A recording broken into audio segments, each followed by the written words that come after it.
আমি বড় গুনাহগার, আমি বড় নাফরমান। আমার গুনাহের কারণে তুমি রাগান্বিত হয়ে গেছো আল্লাহ।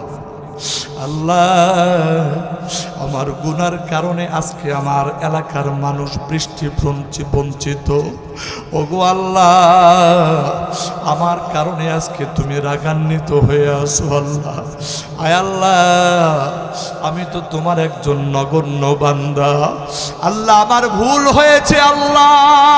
আয় আল্লাহ, আমি বুঝতে পারি না আমি অন্যায় করেছি রে মালিক। আয় আল্লাহ,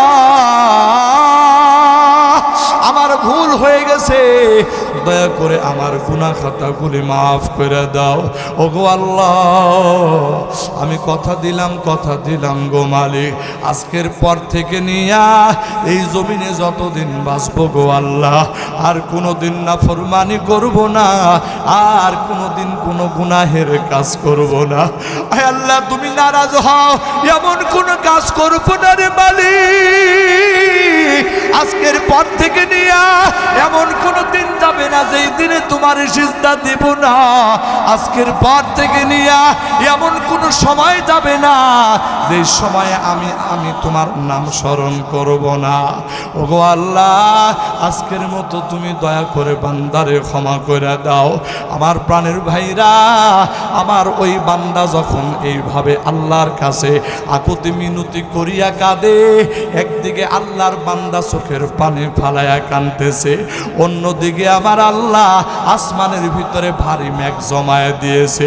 কালো মেঘ জমা হয়ে গেছে, ওই মেঘ এমন ভাবে জমা হয়ে গেছে রে ভাই, ওই মেঘ থেকে বোঝা যাইতেছে এখনই বুঝি বৃষ্টি শুরু হয়ে যাবে। একটু আওয়াজ দিয়া বলে আল্লাহু আকবার। পয়গম্বর মুসা আমার আল্লাহকে ডাক দিয়া বলে, আল্লাহ, তুমি তো বললা এই ময়দানে এমন গুনাহগার আছে। আয় আল্লাহ, ওই গুনাহগার বান্দা বাহির না হলে তুমি এই বৃষ্টি দেবা না। ওগো আল্লাহ, অথচ এমনভাবে মেঘ জমা হয়ে গেছে, এমনভাবে মেঘ কালো হয়ে গেছে, বোঝা যাইতেছে এখনই বৃষ্টি হয়ে যাবে। আয় আল্লাহ, অথচ কেউ তো বাহির হলো না।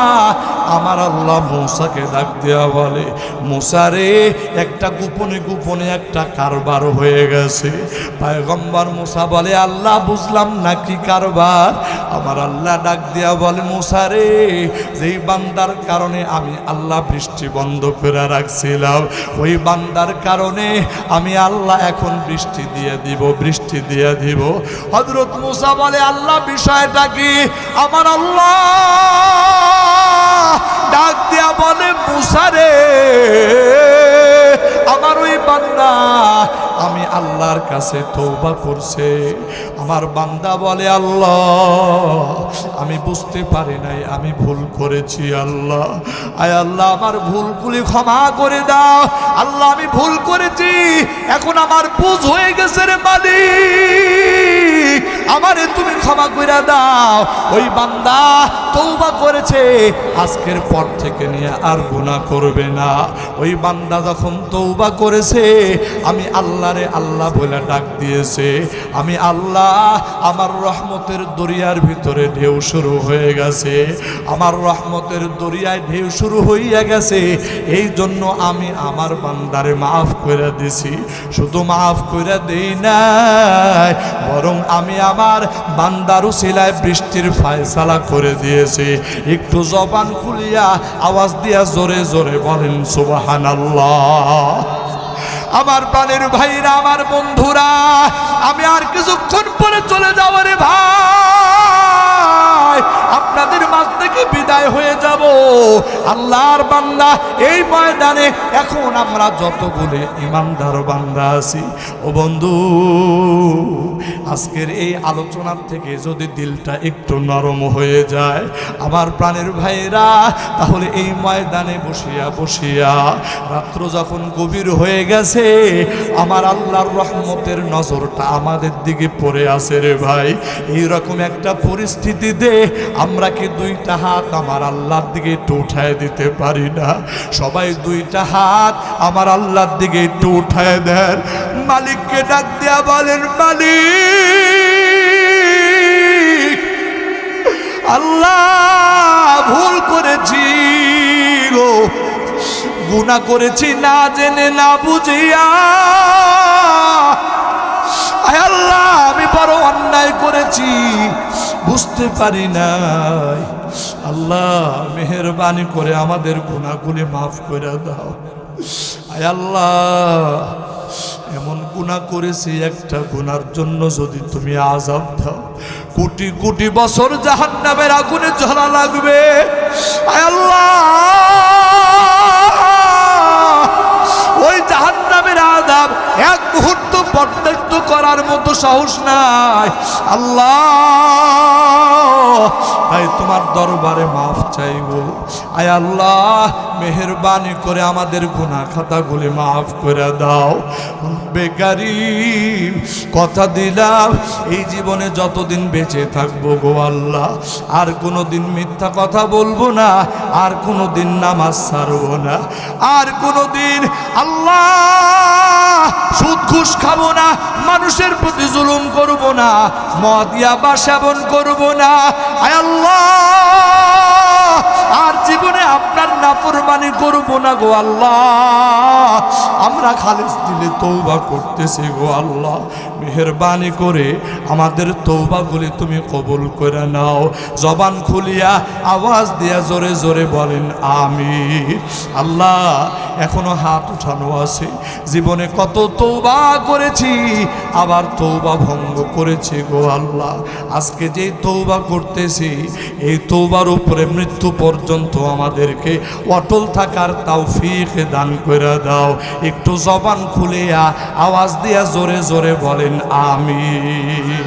আল্লাহর রাসূলের সাহাবী বলেন, এই নবীর সাহাবীরা শোনো,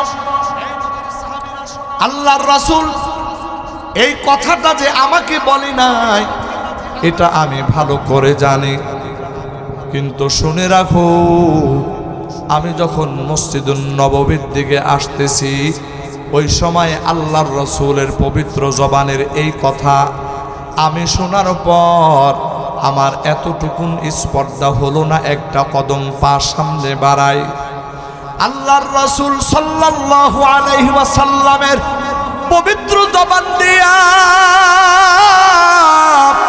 এই কথা যখন উচ্চারিত হয়, আমি ভালো করেই জানি এই কথা রাসূলুল্লাহ আমাকে উদ্দেশ্য করে বলে নাই, কেননা আমি তো তখন পর্যন্ত মসজিদুন নববীতে প্রবেশ করে নাই, আল্লাহর রাসূল আমাকে তো দেখেই নাই, তাহলে আমাকে এই কথা কেন বলবে?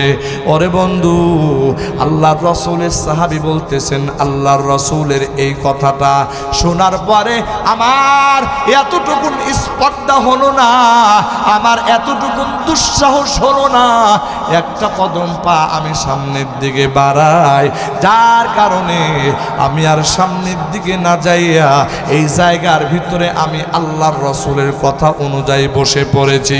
একটু জবান খুলিয়া আওয়াজ দিয়া জোরে জোরে বলেন সুবহানাল্লাহ।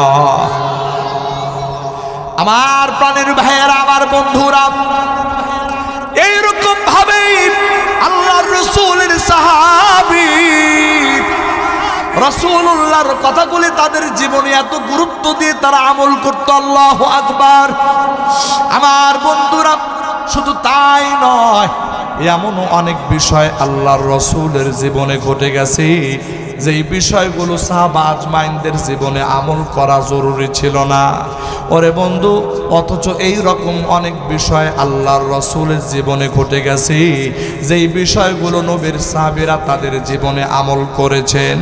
আমার প্রাণের ভাইয়েরা, আমার বন্ধুরা রে, একটু গভীর মনোযোগ দিয়ে শুনো রে ভাই।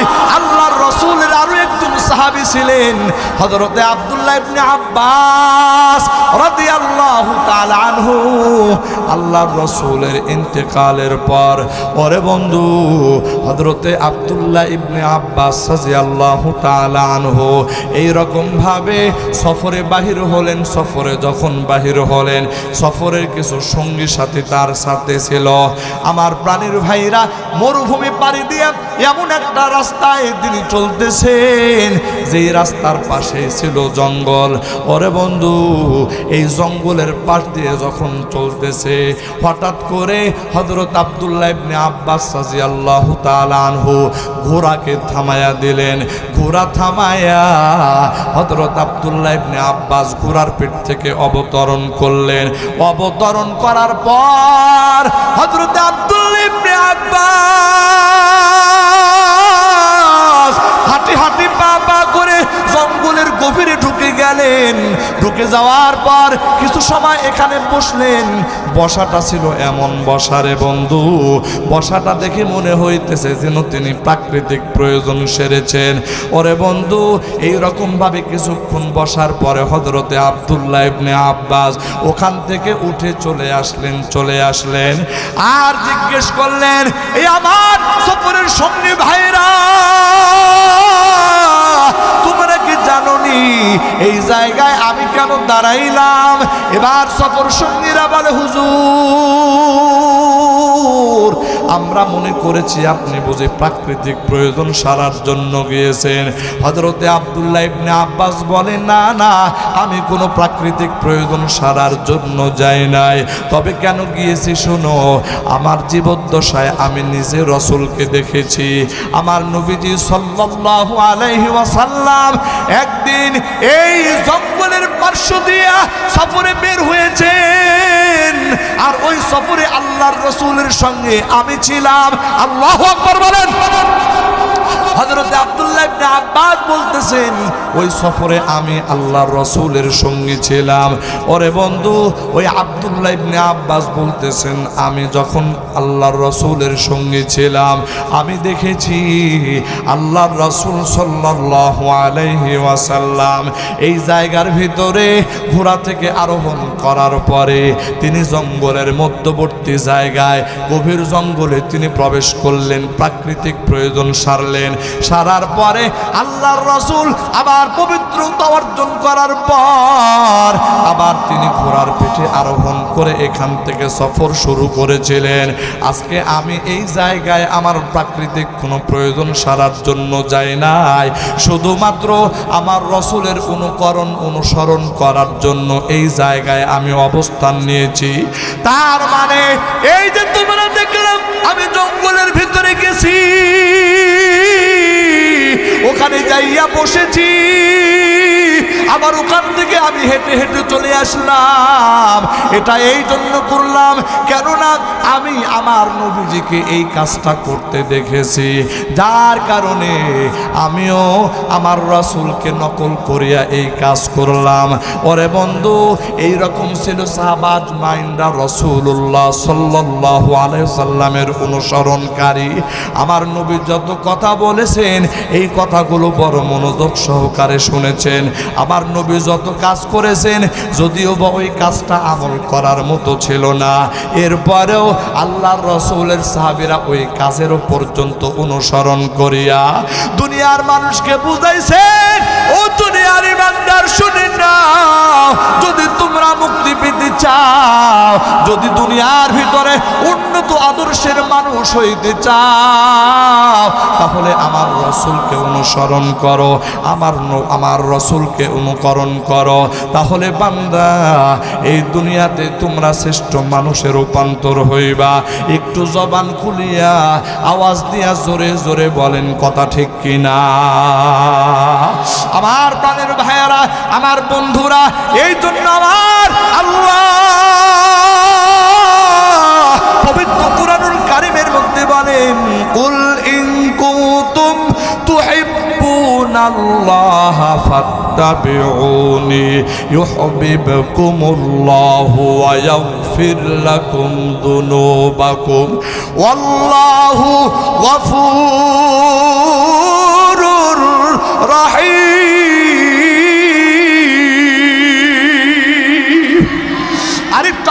কোন আল্লাহু আকবার। আমার প্রাণের ভাইয়েরা, আমার বন্ধুরা, আমার আল্লাহ দুনিয়াবাসীকে উদ্দেশ্য করে বলতেছেন, ও নবী আপনি বলে দেন দুনিয়ার মানুষ যদি আমি আল্লাহকে ভালোবাসতে চায়, আমি আল্লাহর অনুকরণ, আমি আল্লাহকে যদি ভালোবাসতে চাই, আমি আল্লাহকে যদি মহাব্বত করতে চাই, ও নবী আপনি বলে দেন ওই মানুষগুলি যেন আপনি নবীর অনুসরণ করে, আপনি নবীকে অনুকরণ করে। যদি আপনি নবীর অনুকরণ করে, আমি আল্লাহ কথা দিলাম ইউহিব্বুকুমুল্লাহ, আমি আল্লাহ আমার ওই বান্দাদেরকে ভালোবাসবো।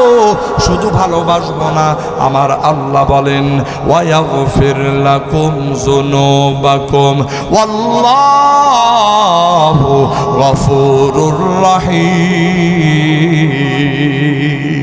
আমার আল্লাহ বলে আমি আল্লাহ শুধু ভালোই বাসবো না, শুধু ভালোই বাসবো না, আমি আল্লাহ ওই বান্দাদের তামাম জিন্দেগির গুনাহ খাতা মাফ করে দিব। একটু আওয়াজ দিয়ে বলেন না সুবহানাল্লাহ। আপনাদের কষ্ট হইতেছে? ছেড়ে দিব কি? আমার প্রাণের ভাইয়েরা, আমার বন্ধুরা, আপনারা ভূমিকা মনে করিয়া এইরকম মনে করবেন না রে ভাই, হুজুর পুজো অনেক লম্বা চওড়া আলোচনা নিয়ে আসতেছে। না না, সংক্ষিপ্ত আলোচনা করতে চাই। ও বন্ধু, আজকে আপনাদের সঙ্গে সাক্ষাৎ হয়েছে, আর কোনোদিন সাক্ষাৎ হবে কিনা জানি না। ওরে বন্ধু, দিলের দরদ নিয়ে, দিলের আবেগ নিয়ে কিছু কথা শোনাতে চাই। আল্লাহর রসুলের প্রতি সাহাবা আজমাইনদের মহাব্বত কেমন ছিল রে ভাই।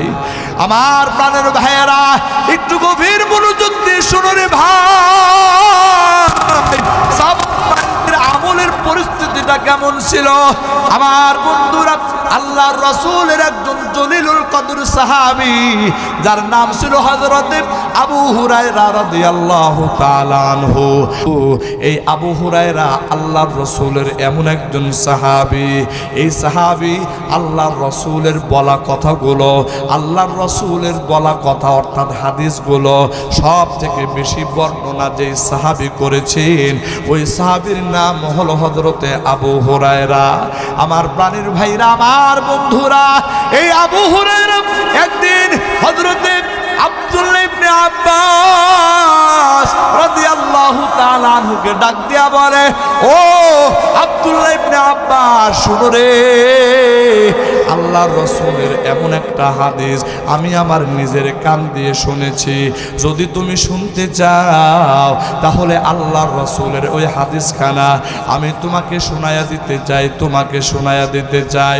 হযরতে আব্দুল্লাহ ইবনে আব্বাস ডাক দিয়া বলে, হ্যাঁ অবশ্যই অবশ্যই, আল্লাহর রসুলের কথা এটা অবশ্যই শুনতে চায়।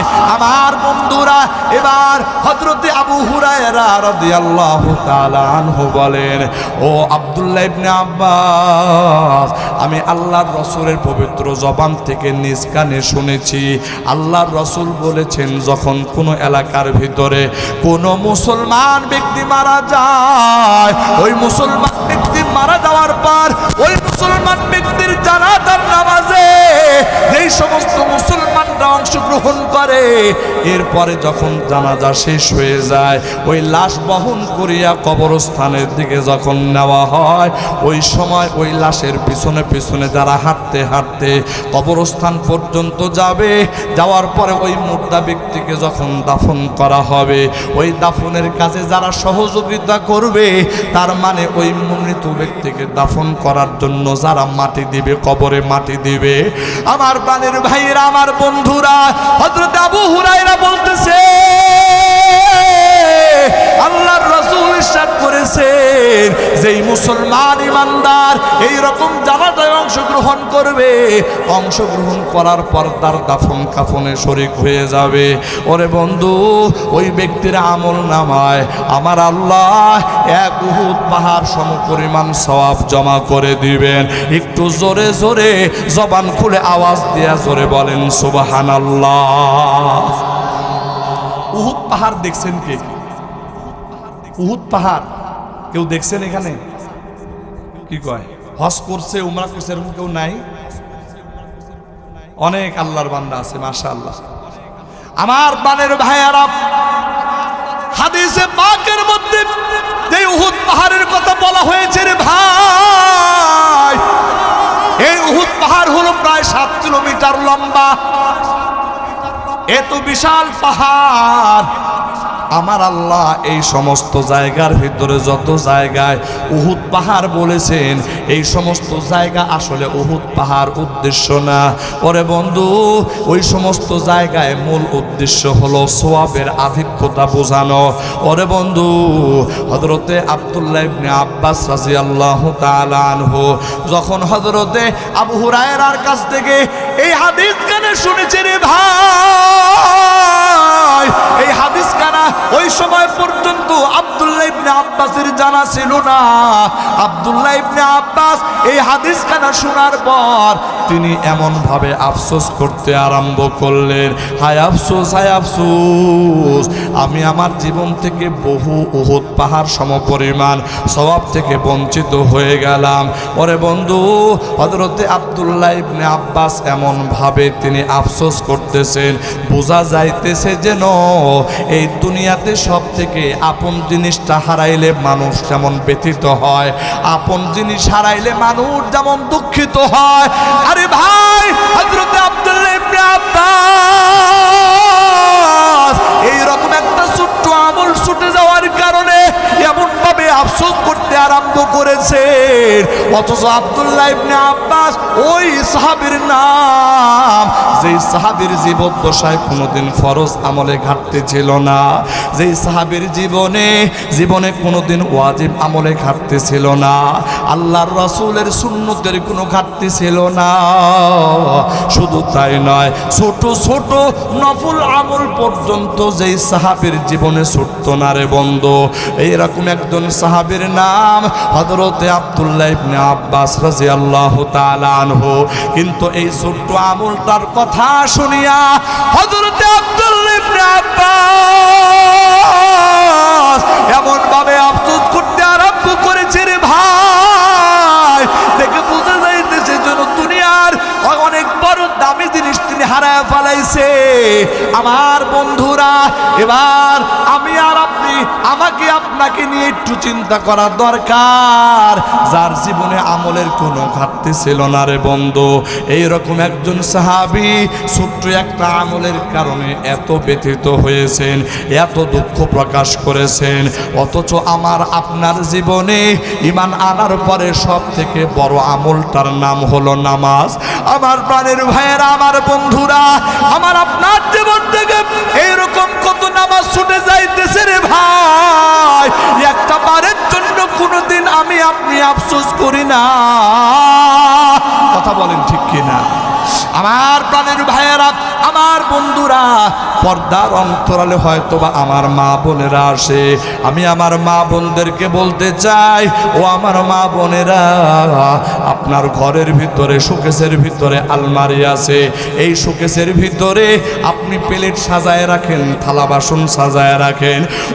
ওই প্লেটের ভিতর থেকে যদি সেটের একটা প্লেট যদি ভেঙে যায়, গ্লাসের একটা গ্লাস যদি ভেঙে যায়, আফসোসের কোনো সীমা থাকে না। এত আফসোস, এত আফসোস ও মা, অথচ আপনার জীবন থেকে আমার আল্লাহর কত হুকুম ছুটে যাইতেছে গো মা। একটা বারের জন্য আফসোস করো না। এবার চিন্তা করে দেখো আমার মা, এবার চিন্তা করে দেখো বৃদ্ধ বয়সী আমার বাবাজিরা, এবার চিন্তা করে দেখো আমার যুবক ভাইয়েরা।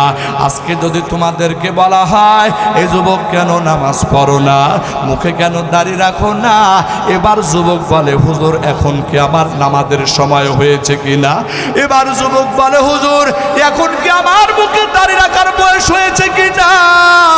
আমি বলতে চাই ও যুবক ভাই, আল্লাহর কসম করে বলি, আমি কোনো মিথ্যা কথা কথা বলতেছি না, এই যে প্রায় এখনো মাত্র 1 থেকে 2 সপ্তাহ হলো, ওরে বন্ধু বিশ্ববিখ্যাত একজন হাফেজের নাম হাফেজ সাইফুর রহমান তকি। আমার প্রাণের ভাইরা, একেবারে 3বার বিশ্ব চ্যাম্পিয়ন হয়েছে কোরআনের হাফেজ প্রতিযোগিতায়। আমার বন্ধুরা, ওই হাফেজ সাইফুর রহমান তকি এই জায়গার ভিতরে এমন অনেক যুবক ভাই আসরে, যে যুবক ভাইয়ের বয়স ওই হাফেজ সাইফুর রহমান তকির মতো হবে।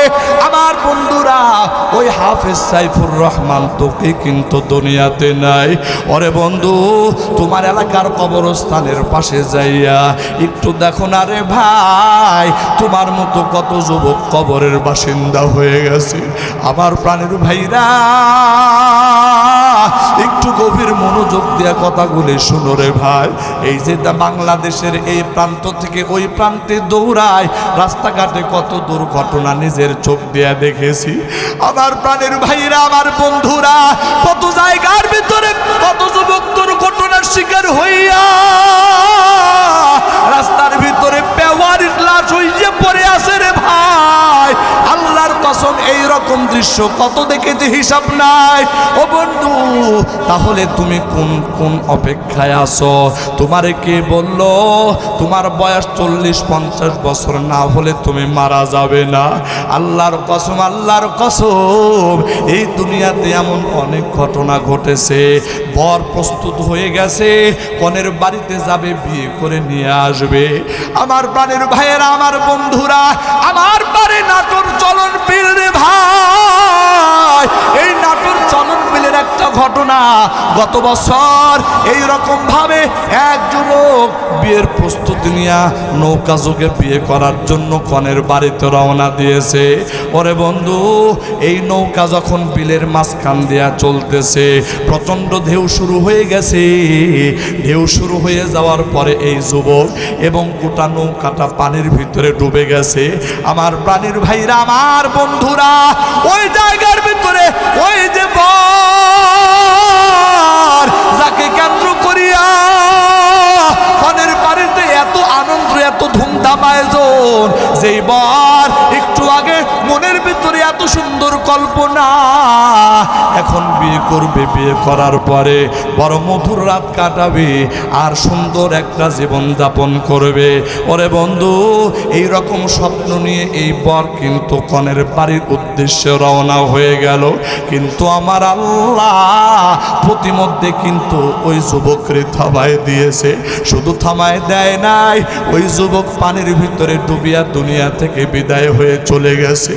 আমার প্রাণের ভাইয়েরা, আমার বন্ধুরা, একটু পরে ওই কনের বাড়িতে আওয়াজ চলে গেছে রে ভাই।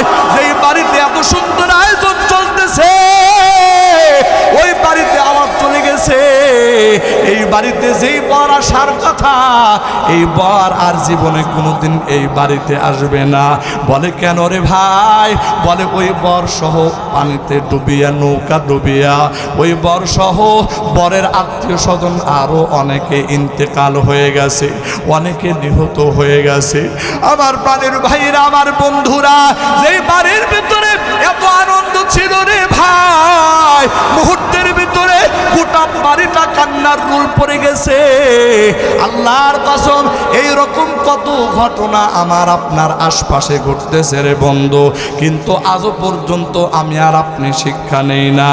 ওরে আল্লাহর বান্দা, এখনো যদি শিক্ষা না নাও তাহলে কবে তোমার শিক্ষা হবে? আমার প্রাণের ভাইরা, আসলে মানুষের মৃত্যু তো এমন একটা বিষয়, আল্লাহর দুনিয়াতে এমন অনেক মানুষ আছে, যেই মানুষটা সকালবেলা সুস্থ ঘর থেকে বাহির হয়েছে, বাজারে গেছে, বাজারে যাইয়া আড্ডা দিয়ে চা পান করেছে রে ভাই, বাজার থেকে ফিরে আসছে বাজার নিয়া, বাজার নিয়ে ঘরে ফিরে আসছে। আসার পর হঠাৎ করে বুকে ব্যথা করতেছে, বিছানার ভিতরে শুয়ে পড়ছে, পানি পান করতে চায়।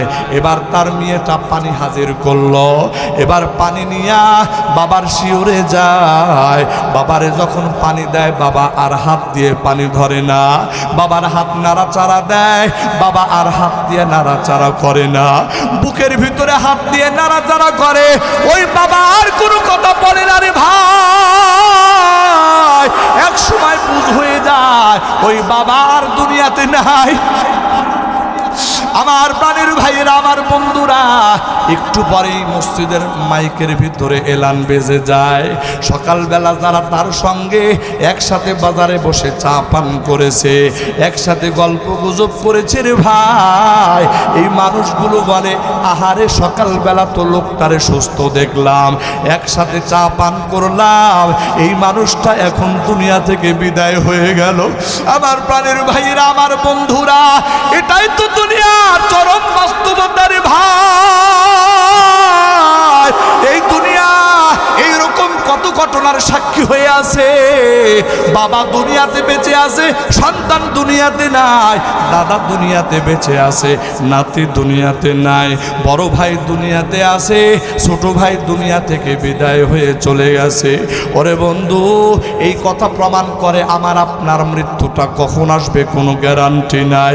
মৃত্যু তো একদিন হবে, এটাই বাস্তব, কিন্তু মৃত্যু কখন হবে এটার কোনো সময় নিশ্চয়তা নাই।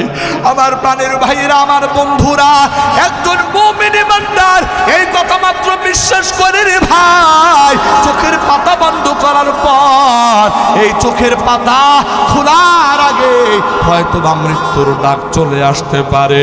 ওরে বন্ধু, এই জন্য আমার আল্লাহ পবিত্র কোরআনুল কারিমে বলেন, ইয়া আইয়ুহাল্লাযীনা আমানুত্তাকুল্লাহ হাক্কা তুকাতিহি ওয়া লা তামুতুন্না ইল্লা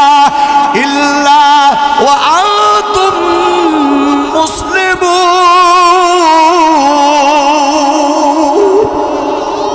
আমার আল্লাহ বলে, ও ইমানদাররা, আল্লাহকে ভয় করার মতো ভয় করো। আর আমার আল্লাহ সাবধান করেছেন, ওয়ালা তামুতুন্না ইল্লা, খবরদার তোমরা খাঁটি মুসলমান না হয়ে মৃত্যুবরণ করো না। আমার প্রাণের ভাইরা, আমার বন্ধুরা, এই কথা আমার আল্লাহ দুনিয়ার মানুষকে কেন বলতেছে শোনো রে ভাই। এই কথা আমার আল্লাহ দুনিয়ার মানুষকে কেন বললেন, ও বান্দা খাঁটি মুসলমান না হয়ে মৃত্যুবরণ করো না। এই কথা এই জন্য বলেছে রে ভাই, ওই মানুষ যখন দুনিয়া থেকে বিদায় নিয়ে কবর জগতে চলে যাবে, যদি আমল ভালো না হয়,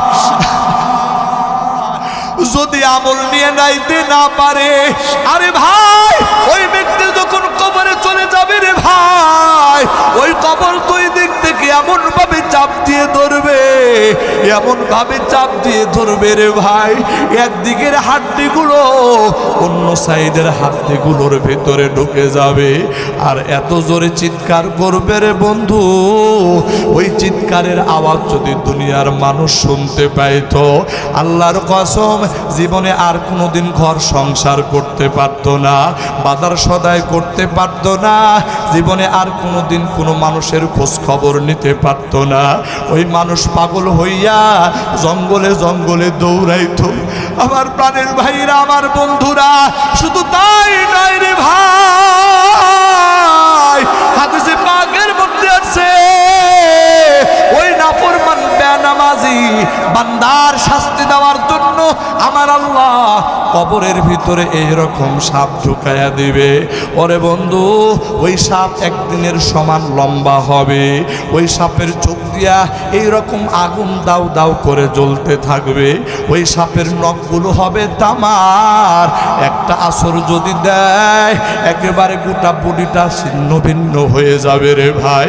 ওই সাপ এত বিষাক্ত সাপ, এত মারাত্মক সাপ হবে রে ভাই, যদি দুনিয়ার জীবনে একবার ওই সাপ শুধু নিঃশ্বাস ফালাইয়া দিত, ওরে বন্ধু গোটা দুনিয়ার ঘাসপালা তরুলতাগুলো জ্বলে পড়ে ছারখার হয়ে যাইতো, জমিনটা তামা তামা হয়ে যাইতো।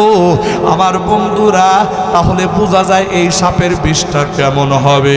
হাদিসে পাকের মধ্যে আসছে ওই সাপ যদি একবার দংশন করে রে বন্ধু, তাহলে ওই নাফরমান বান্দা 70 গজ মাটির নিচে ঢুকে যাবে।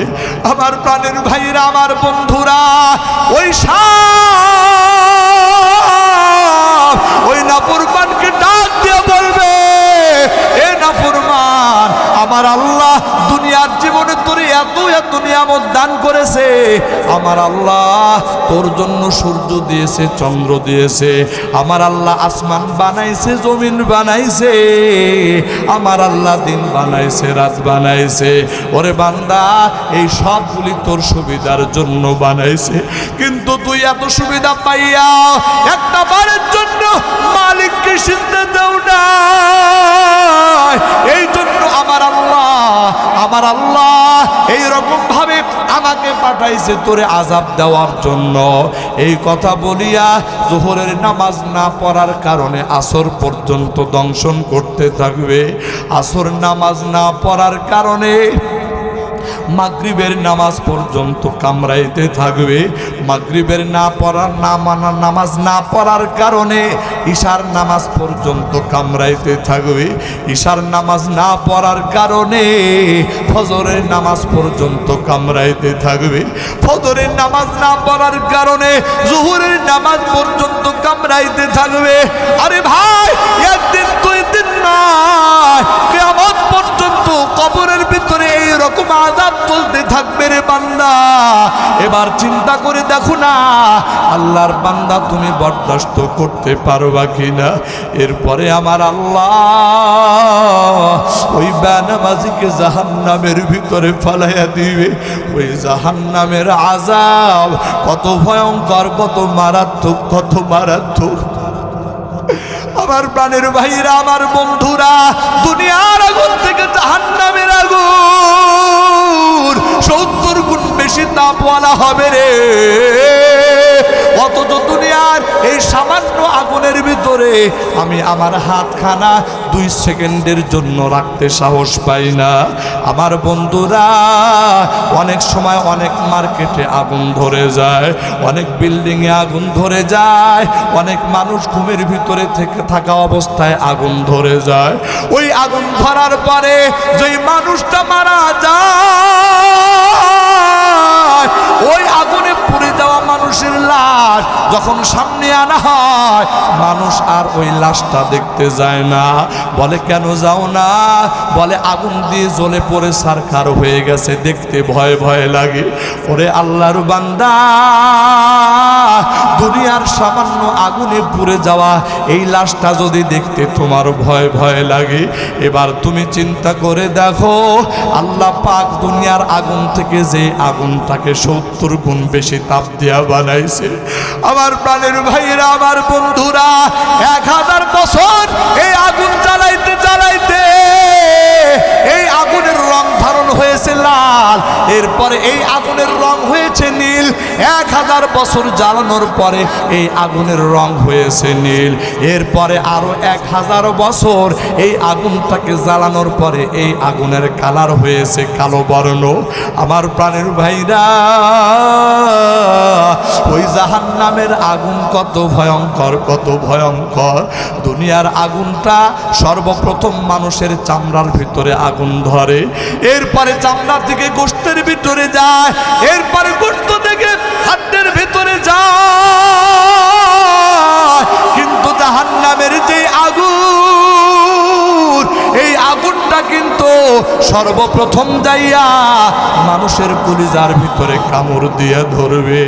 আমার প্রাণের ভাইরা, এবার আমি আপনাদের উদ্দেশ্যে এই কথাটা বলতে চাই, আমি আজকে আপনাদের মাঝে এসেছি, আবার এখান থেকে চলে যাব রে বন্ধু। আর জীবনে কোনোদিন সাক্ষাৎ হবে কিনা জানি না, কতদিন আমি বাঁচি জানি না, কতদিন আপনারা দুনিয়াতে বাঁচেন আমি জানি না। আমার প্রাণের ভাইরা, আমার বন্ধুরা, আমি আপনাদের কাছে জানতে চাই রে ভাই, এই ময়দানে যত আল্লাহর বান্দা আছো, যদি কোনো আল্লাহর বান্দা বলো হুজুর এই আগুন আমি সহ্য করতে পারবো, এত বড় বাহাদুর যদি কেউ থেকে থাকো যে বলবে হুজুর গো ওই কবরের আযাব আমার কাছে কোনো ব্যাপার না, এই রকম যদি কেউ থেকে থাকো রে ভাই, ওই ব্যক্তির জন্য আমার কোনো কথা নাই। কিন্তু কোনো ব্যক্তি যদি বাস্তবিক পক্ষে এটা স্বীকার করে নাও, ওই কবরের আযাব বরদাস্ত করতে পারবো না,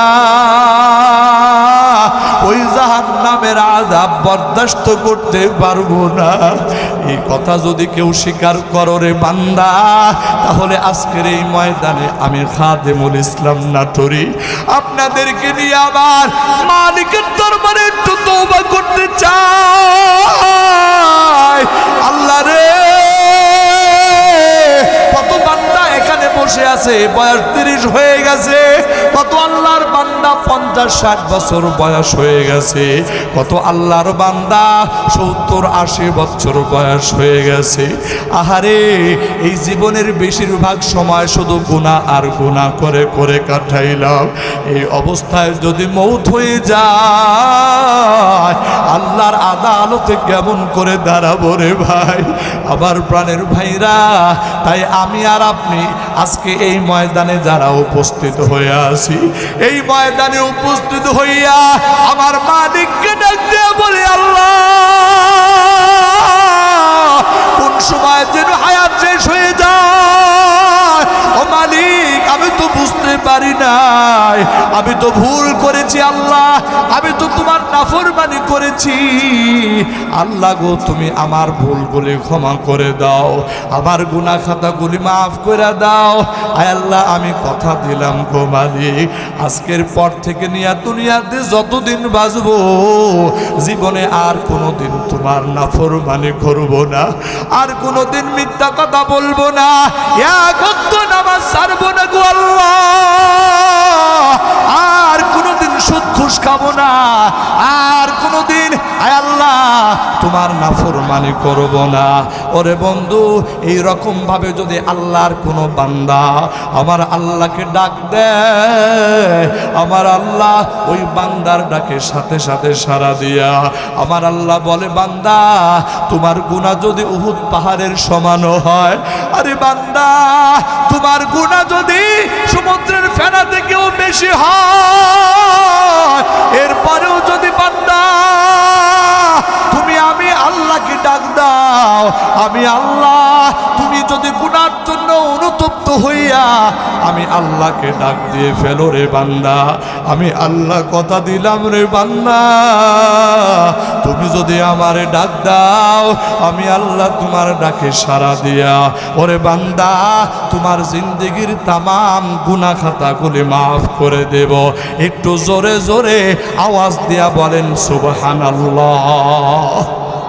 আমার প্রাণের ভাইরা, আমার বন্ধুরা, আমার আল্লাহ বান্দার প্রতি কত মায়া, আমার আল্লাহ বান্দার প্রতি কত দরদ। আমার বন্ধুরা, আল্লাহ পাক রব্বুল আলামিন বান্দার প্রতি এত মায়া আর মহাব্বত রাখে। একটা ছোট্ট এক্সাম্পল দেই বন্ধুরা বোঝানোর জন্য। ওরে বন্ধু, হযরত মূসা আলাইহিস সালাতু ওয়াস সালামের জামানার ঘটনা।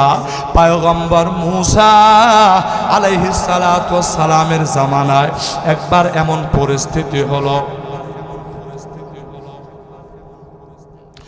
দেশের ভিতরে অনাবৃষ্টি শুরু হয়ে গেছে। অনাবৃষ্টির কারণে জমিনগুলো ফেটে চৌচির হয়ে গেছে রে ভাই, গবাদি পশুগুলো মারা যাইতেছে, মানুষের জীবন একেবারে যায় যায় অবস্থা। আমার বন্ধুরা আলাইহিস সালাতু ওয়াস সালামকে ডাক দিয়া বলে, ও পয়গম্বর মূসা,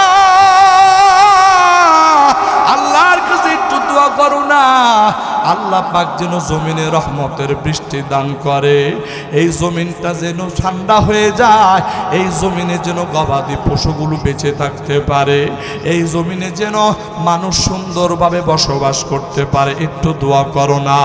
পয়গম্বর মুসা বলে, না না, আমি একা একা কেন দোয়া করব, এই দোয়া আমি তোমাদের সবাইকে নিয়ে করতে চাই।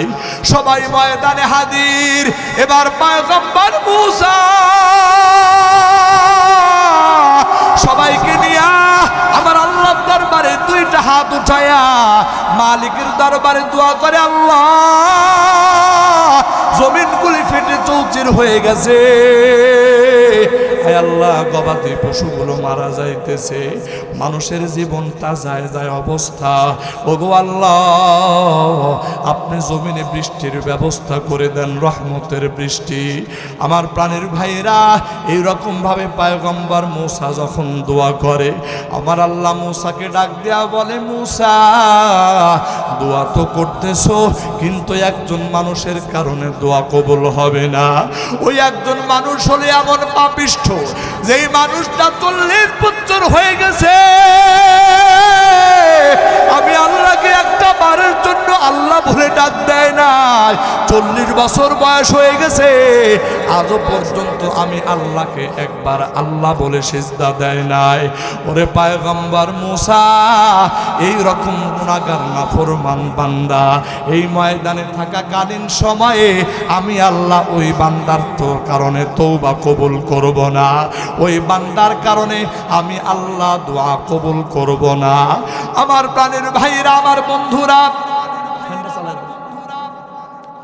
আমার প্রাণের ভাইরা, আমার বন্ধুরা, এবার পয়গম্বর মুসা ময়দানের ভিতরে ঘোষণা করে দেয়, এমন গুনাহগার কে আছো 40 বছরে একটা বারেও আল্লাহরে ডাক দাও নাই, একটা বারের জন্য আল্লাহকে সিজদা দাও নাই, এমন নাফরমান বান্দা কে আছো?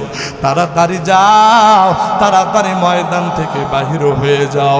যদি তুমি বাহির না হও, তাহলে তোমার কারণে আমার আল্লাহ বৃষ্টি বন্ধ করে রাখবে। আমার প্রাণের ভাইরা, আমার বন্ধুরা, এই ঘোষণা পয়গম্বর মুসা যখন ময়দানের ভিতরে দিয়ে দিয়েছে রে ভাই, এবার ময়দানের সমস্ত মানুষগুলো একজন আরেকজনের দিকে তাকায়। ওরে বন্ধু, কেউ কোনো কথা বলে না, সবাই সবার দিকে তাকায়, কিন্তু এত মানুষের ভিড়ের ভিতরে একজন আল্লাহর বান্দা আছে, কোনো দিকে তাকায় না। ওই আল্লাহর বান্দা বুঝেছে মুসা আলাইহিস সালাতু ওয়াস সালাম যেই নাফরমানের কথা বলেছে, মুসা পয়গম্বর যেই পাপিষ্ঠের কথা বলেছে, এই পাপিষ্ঠ এই ময়দানে আমি ছাড়া আর কেউ হতে পারে না। আমার বন্ধুরা, ওই নাফরমান বান্দা নিজের ভুল যখন নিজে বুঝতে পারছে, কিন্তু এখন কি করবে রে বন্ধু? এই বিশাল ময়দান থেকে যদি একা একা বাহির হয়ে যায়, গোটা ময়দানের মানুষ দেখবে রে ভাই। আবার যদি একা বসে থাকে, তাহলে আমার কারণে বৃষ্টি হবে না, মানুষগুলি কষ্ট পেয়ে যাবে। এই রকম চিন্তা করিয়া পয়গম্বর মুসা এবার ওই আল্লাহর বান্দা বসিয়া চিন্তায় পড়ে গেছে, কি করবে কি করবে, কোনো উপায় পায়, কোনো উপায় খুঁজে পায় না। ওরে বন্ধু, হঠাৎ করে ওই আল্লাহর বান্দা 40 বছর পর ওই ময়দানের ভিতরে বসিয়া বসিয়া গোপনে গোপনে আমার আল্লাহকে ডাক দিয়া বলে, আল্লাহ, আল্লাহু আকবার বলেন। আমার আল্লাহকে ডাক দিয়া বলে, আল্লাহ, সকলেরই দরজা হইতে আল্লাহ ফিরিয়া তোমারি দরজায় রইলাম পড়িয়া। তুমি যদি মাফ না করো আল্লাহ, রে বলো তোমার বান্দা যাবে কার কাছে বলো তোমার বান্দা যাবে কার কাছে আমার প্রাণের ভাইরা আমার বন্ধুরা ওই নাফরমান বান্দা ওই পরিস্থিতির ভিতরে পড়িয়া আমার আল্লাহকে ডাক দেয়া বলে আল্লাহ আমি বড় গুনাহগার আমি বড় নাফরমান আমার গুনাহের কারণে তুমি রাগান্বিত হয়ে গেছো আল্লাহ আল্লাহ আমার গুনার কারণে আজকে আমার এলাকার মানুষ বৃষ্টি বঞ্চিত ওগো আল্লাহ আমার কারণে আজকে তুমি রাগান্বিত হয়ে আসো আল্লাহ আয় আল্লাহ আমি তো তোমার একজন নগণ্য বান্দা আল্লাহ আমার ভুল হয়েছে আল্লাহ আয় আল্লাহ আমি বুঝতে পারি না আমি অন্যায় করেছি রে মালিক আয় আল্লাহ আমার ভুল হয়ে গেছে দয়া করে আমার গুনাহ খাতাগুলি মাফ করে দাও ওগো আল্লাহ আমি কথা দিলাম গো মালিক আজকের পর থেকে নিয়া এই জমিনে যতদিন বাঁচবো গো আল্লাহ আর কোনোদিন নাফরমানি করব না আর কোনোদিন কোনো গুনাহের কাজ করব না আয় আল্লাহ তুমি নারাজ হও এমন কোনো কাজ করব না রে মালিক আজকের পর থেকে নিয়া এমন কোনো দিন যাবে না যেই দিনে তোমার সিজদা দেব না আজকের পর থেকে নিয়া এমন কোনো সময় যাবে না যে সময়ে আমি তোমার নাম স্মরণ করব না ওগো আল্লাহ আজকের মতো তুমি দয়া করে বান্দারে ক্ষমা করে দাও আমার প্রাণের ভাইরা আমার ওই বান্দা যখন এইভাবে আল্লাহর কাছে আকুতি মিনতি করিয়া কাঁদে একদিকে আল্লাহর বান্দা চোখের পানি ফালায়া কাঁদতেছে অন্যদিকে আমার আল্লাহ আসমানের ভিতরে ভারী মেঘ জমায়ে দিয়েছে কালো মেঘ জমা হয়ে গেছে ওই মেঘ এমন ভাবে জমা হয়ে গেছে রে ভাই ওই মেঘ থেকে বোঝা যাইতেছে এখনই বুঝি বৃষ্টি শুরু হয়ে যাবে একটু আওয়াজ দিয়া বলে আল্লাহু আকবার পয়গম্বর মুসা আমার আল্লাহকে ডাক দিয়া বলে আল্লাহ তুমি তো বললা এই ময়দানে এমন গুনাহগার আছে আয় আল্লাহ ওই গুনাহগার বান্দা বাহির না হলে তুমি এই বৃষ্টি দিবা না ওগো আল্লাহ অথচ এমন ভাবে মেঘ জমা হয়ে গেছে এমন ভাবে মেঘ কালো হয়ে গেছে বোঝা যাইতেছে এখন বৃষ্টি হয়ে যাবে আয় আল্লাহ অথচ কেউ তো বাহির হলো না আমার আল্লাহ মূসাকে ডাক দেয়া বলে মূসা রে একটা গোপনে একটা কারবার হয়ে গেছে পয়গম্বর মূসা বলে আল্লাহ বুঝলাম না কি কারবার আমার আল্লাহ ডাক দেয়া বলে মূসা রে যেই বান্দার কারণে আমি আল্লাহ বৃষ্টি বন্ধ করে রাখছিলাম ওই বান্দার কারণে আমি আল্লাহ এখন বৃষ্টি দিয়ে দিব হযরত মূসা বলে আল্লাহ বিষয়টা কি আমার আল্লাহ ডাক দিয়া বলে মূসা রে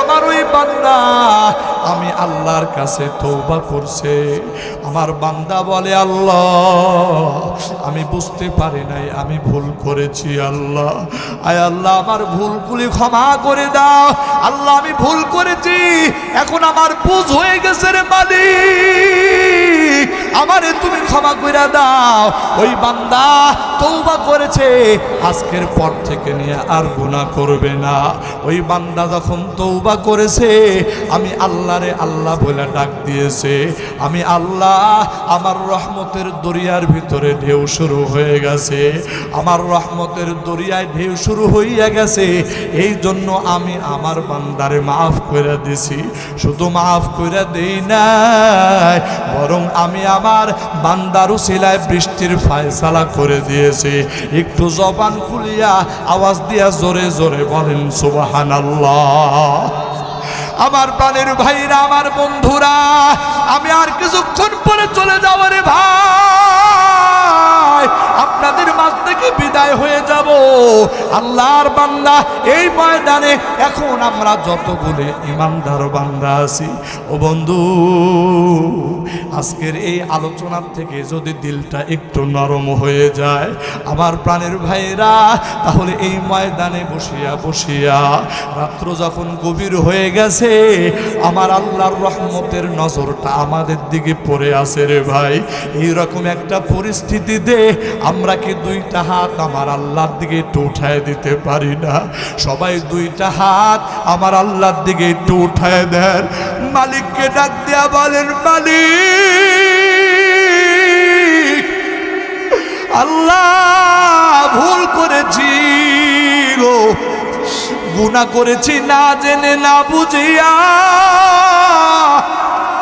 আয় আল্লাহ, আমি বড় অন্যায় করেছি, বুঝতে পারি নাই। আল্লাহ মেহেরবানি করে আমাদের গুনাহগুলি মাফ করে দাও। আয় আল্লাহ, এমন গুনাহ করেছি, একটা গুনার জন্য যদি তুমি আযাব দাও, কোটি কোটি বছর জাহান্নামের আগুনে জ্বলা লাগবে। আয় আল্লাহ, ওই জাহান্নামের আযাব এক মুহূর্ত বরদাস্ত করার মতো সাহস নাই। আল্লাহ, তাই তোমার দরবারে মাফ চাইবো। আয় আল্লাহ, মেহেরবানি করে আমাদের গুনাহ খাতাগুলি মাফ করে দাও।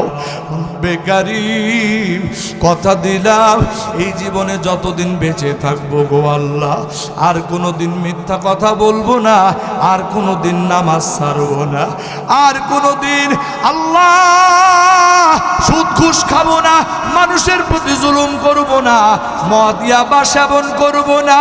আয় আল্লাহ, আর জীবনে আপনার নাফরমানি করবো না গো আল্লাহ। আমরা খালিস দিলে তওবা করতেছি গো আল্লাহ, মেহেরবানি করে আমাদের তওবাগুলি তুমি কবুল করে নাও। জবান খুলিয়া আওয়াজ দিয়া জোরে জোরে বলেন আমিন। আল্লাহ, এখনো হাত উঠানো আছে, জীবনে কত তওবা করেছি, আবার তওবা ভঙ্গ করেছি গো আল্লাহ। আজকে যে তওবা করতেছি, এই তওবার উপরে মৃত্যু পর্যন্ত আমাদেরকে অটল থাকার তৌফিক দান করে দাও। একটু জবান খুলিয়া আওয়াজ দিয়া জোরে জোরে বলেন আমিন।